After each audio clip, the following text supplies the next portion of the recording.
ओम शांति। 15 फरवरी 1969 शिवरात्रि के अवसर पर अव्यक्त बाप दादा के महावाक्य।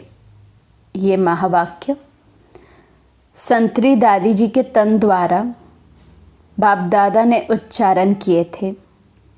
बाबा पूछते, आज किसके स्वागत का दिन है? सभा में कहा, बाप और बच्चों का।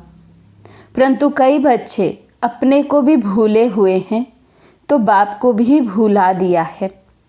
आज के दिन वे स्वागत है जैसे पहले होती थी।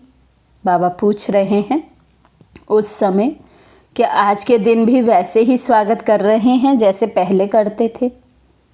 कितनी तारें आती थी तो भूला ना। बाप जब है ही तो फिर भुलाना कहाँ तक। ये है निश्चय, ये है पढ़ाई। जब पढ़ाई कायम है तो वे कार्य भी जैसे का वैसा चलता रहेगा। ये निश्चय नहीं तो कार्य में भी ज़रा। बच्चे अपने मर्तबे को समझते हैं कि मैं किसका बच्चा हूँ।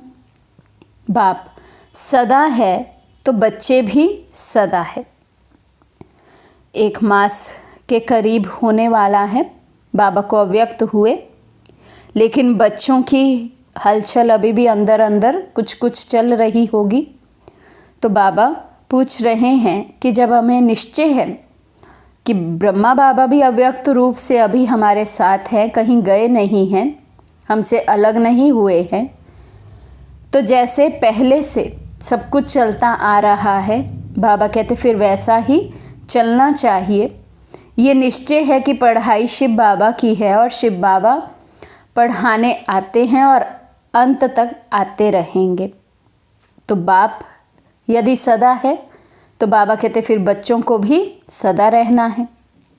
परंतु देह अभिमान अपने स्वधर्म को भुला देता है। भूलने से कार्य कैसे चलेगा, आगे कैसे बढ़ेंगे? बाबा कहते अब यदि हम प्रेजेंट डे की बात करें तो इससे बाबा हमें ये समझा रहे कि यदि अभी तक हमें देह अभिमान ही रहेगा, हम अभी तक फुली टोटल 100% सोल कॉन्शियस नहीं बने हैं, तो बाबा कहते फिर आगे कैसे बढ़ेंगे? अभी तक यदि हम योद्धे हैं, युद्ध ही करते रहते हैं, कभी देह अभिमानी कभी देही अभिमानी, तो बाबा कहते कैसे चलेगा? जबकि बाप ने अपना परिचय दिया है, बच्चों को भी अपना परिचय मिला हुआ है। कितना समय इसी लक्ष्य को पक्का कराने के लिए मेहनत की गई है, उस मेहनत का फल कहाँ तक? बाबा याद दिला रहे हैं हम बच्चों को कि हम बच्चों ने बाबा से कितनी मेहनत ली है केवल ये फर्स्ट लेसन पक्का करने के लिए। मैं ये देह नहीं, मैं आत्मा हूँ। तो बाबा कहते जो इतनी मेहनत ली है, इतने समय से मेहनत ले रहे हैं, तो उस मेहनत का फल कहाँ तक है? कितना % हम पूरे दिन में सोल कॉन्शियस रहते हैं?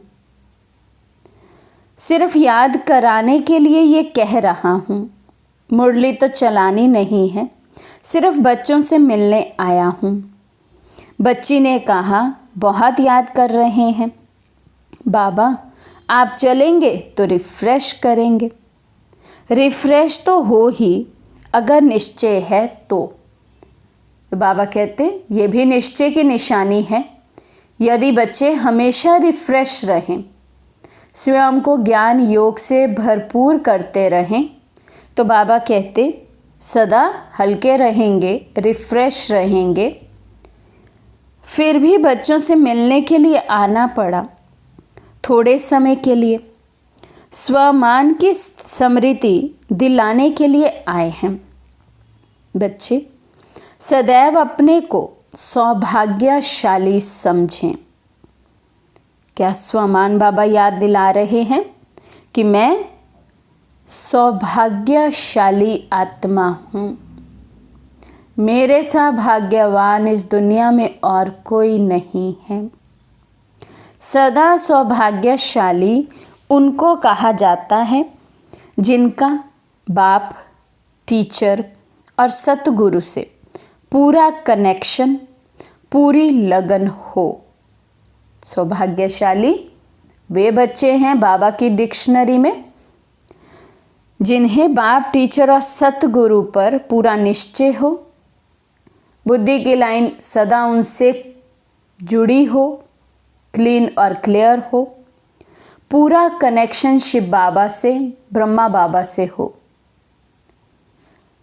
पूरा कनेक्शन अर्थात संसार ही एक बाबा हो, दूसरा ना कोई।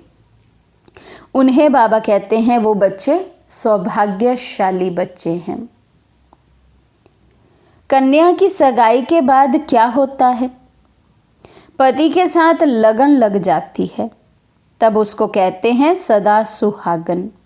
परंतु वे कहाँ तक सुहागन है?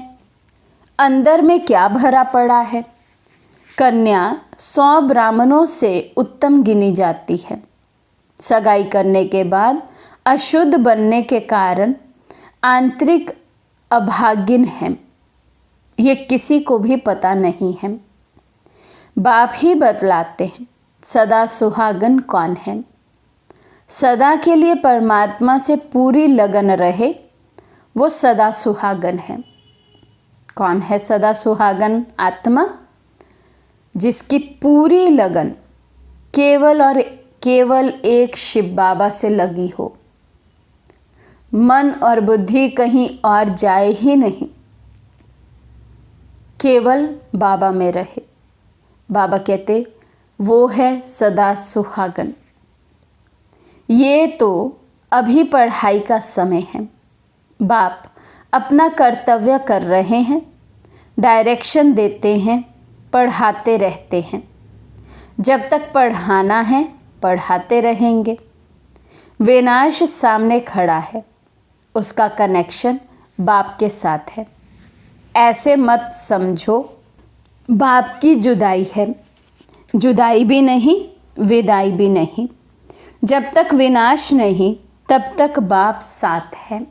तो बाबा गारंटी कर रहे हैं कि ना तो बाबा ने विदाई ली है हम में से, ना ही जुदा हुए हैं। बाप दादा दोनों ही अंत समय तक, विनाश तक हमारे साथ हैं। लेकिन ये अनुभव किसको होगा? तो उसके लिए पहले बाबा ने बताया, जिस बच्चे की बुद्धि की लाइन पूरी रीति केवल और केवल एक बाबा से जुड़ी हुई होगी, जो सदा सुहागन सौभाग्यशाली आत्मा होगी, उसे ही ये अनुभव होगा कि हर पल बाबा मेरे साथ हैं। वतन में बाप गया है कोई कार्य के लिए, समय अनुसार वे सब कुछ होता रहेगा। इसमें ना कोई विदाई है ना जुदाई। बाबा पूछते जुदाई लगती है? उस समय के बच्चों को तो क्या जुदाई लगेगी, लेकिन हम बच्चे जो साकार में बाबा को नहीं मिले हैं, हमें भी कभी ऐसा नहीं लगता जैसे हम बाबा को मिले ही नहीं। ऐसा ही लगता है कि शिव बाबा, ब्रह्मा बाबा तो कंबाइंड ही है। एक को याद करते तो दूसरे की याद स्वतः ही आ जाती है। बाबा कहते तुमने विदाई दी थी। अगर विदाई दी होगी तो जुदाई भी होगी, विदाई नहीं दी होगी तो जुदाई भी नहीं होगी। ये ड्रामा के अंदर पार्ट चलता रहता है। बाप का खेल चल रहा है, खेल में खेल चलता रहेगा। सृष्टि पर पूरा एक ड्रामा चल रहा है, एक खेल चल रहा है। उस खेल के अंदर बाबा कहते मेरा पार्ट भी ऐसा है, मैं भी खेल खेल रहा हूँ। कुछ दिन पहले तक मैं व्यक्त में था, अब मैं अव्यक्त हूँ। कुछ समय पहले तक तुम्हारे साथ था, अब अव्यक्त रूप में साथ हूँ। तो बाबा कहते खेल में भी खेल चल रहा है, आगे तो बहुत ही खेल देखने हैं। बाबा पूछते इतनी हिम्मत है ड्रामा में? आगे आने वाले सीन बाबा कहते वो इससे भी बड़े बड़े खेल लेकर आने वाला है। क्या उन सीन्स को देखने की हिम्मत हम बच्चों में है? जब हिम्मत रखेंगे तब बहुत देखेंगे। आगे बहुत कुछ देखना है। बाबा कैसे हर कदम पर हमें तैयार कर रहे हैं। सब कुछ भविष्य में होने वाली बातें भी बाबा ने हमें कितना समय पहले ही बता दी। बाबा कहते अब तो तैयार हो जाओ, हिम्मत है। परंतु कदम को संभाल संभाल कर चलाना है। अगर संभल कर नहीं चलेंगे तो कहाँ खड्डा भी आ जाएगा, एक्सीडेंट भी हो पड़ेंगे। बच्चों से मिलने के लिए थोड़े समय के लिए आया हूँ, बहुत कार्य करना है। ब्रह्मा बाबा क्या कह रहे हैं? अभी तो मैं बच्चों से केवल मिलने आया हूँ, वरना वतन में भी मुझे अभी बहुत कार्य है। वतन से बहुत कुछ करना पड़ता है। बच्चों की भी दिल पूरी करनी पड़ती है, तो भक्तों की भी दिल पूरी करनी पड़ती है। सभी कार्य संगम पर ही होते हैं। बाप का परिचय मिला, खजाना लॉटरी मिली। क्या हमें ये नशा, ये निश्चय है कि बाबा का, भगवान का परिचय मुझे मिला है? मेरे जीवन की सबसे बड़ी उपलब्धि ये है, सबसे बड़ी लॉटरी, सबसे बड़ा खजाना ये है कि मैंने भगवान का परिचय प्राप्त किया है। भगवान मेरा हो गया है। चाहे सब परसेंटेज में है, किसने कितना बनाया है बाबा को अपना, वो तो इसी बात पे डिपेंड करता है कि हम बाबा के कितने बने हैं। तो इसलिए बाबा कहते हैं ये सबसे बड़ी लॉटरी, सबसे बड़ा खजाना है। अभी बच्चों की सर्विस पूरी की, वतन से अभी सबकी करनी है। बच्चे सगे भी हैं तो लगे भी हैं, सर्विस तो सबकी करनी है ना। बच्चों में से बाबा कहते सगे बच्चे भी हैं, फरमान बरदार भी हैं, जी हजूर करने वाले बच्चे भी हैं, और कुछ लगे बच्चे भी हैं।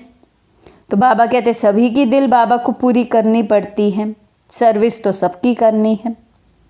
सवेरे भी आकर दृष्टि से परिचय दे दिया। दृष्टि द्वारा सर्च लाइट दे, सभी को सुख देना बाप का कर्तव्य है। अभी तो सभी को म्यूजियम की सर्विस करनी है, सबको बाप का परिचय देना है। बाप ने जो सर्विस के चित्र बनवाए हैं उस पर सर्विस करनी है।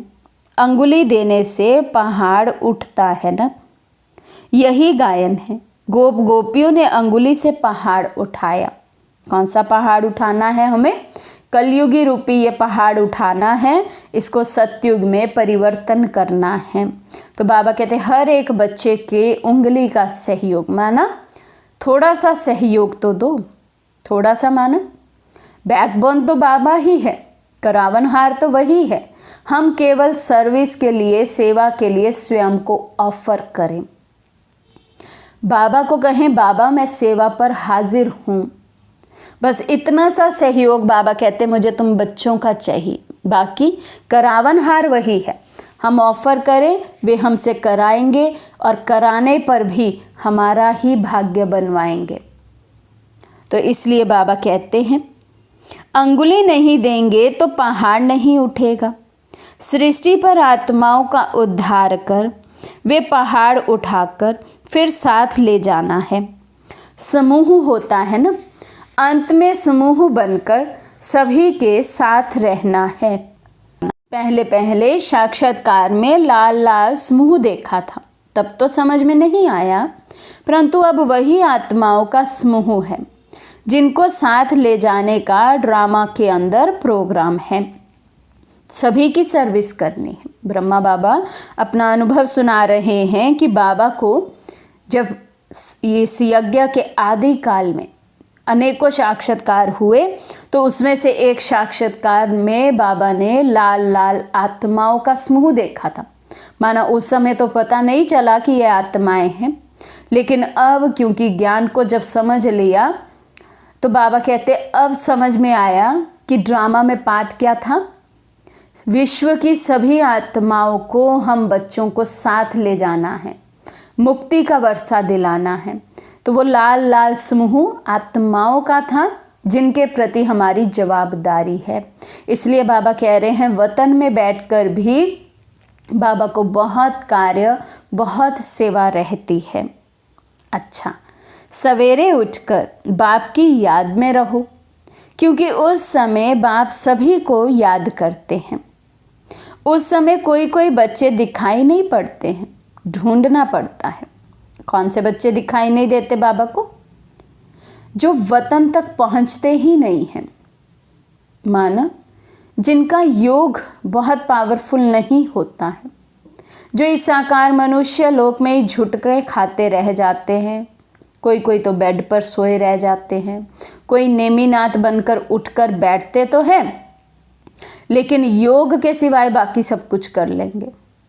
कोई अमृत वेले से ही कार्य व्यवहार शुरू कर देते हैं।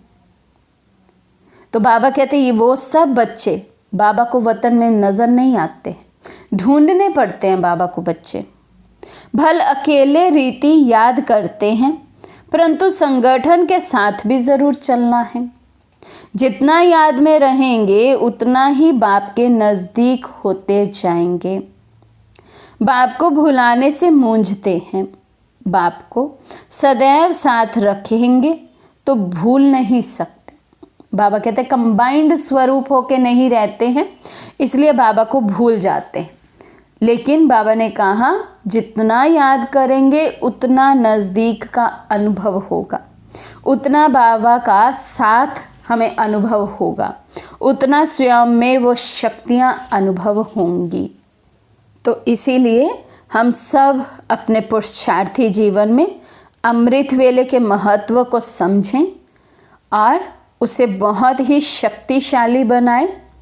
तो बाबा को मुझे ढूंढना नहीं पड़े अमृत वेले, बल्कि मैं खुद इतना पावर हाउस बन जाऊं कि बाबा के सामने एक सेकंड में हाजिर हो जाऊं और बाबा से और स्वयं में शक्तियां भरकर पूरे विश्व को फिर हम देते रहें। तो जो बाबा का कार्य सो बच्चों का कार्य।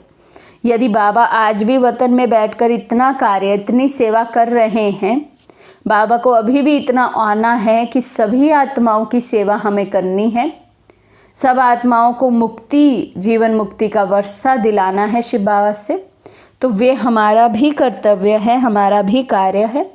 इसलिए हम भी अपनी स्थिति पर, अपने इस जवाबदारी पर, जिम्मेवारी पर बहुत बहुत अटेंशन दें।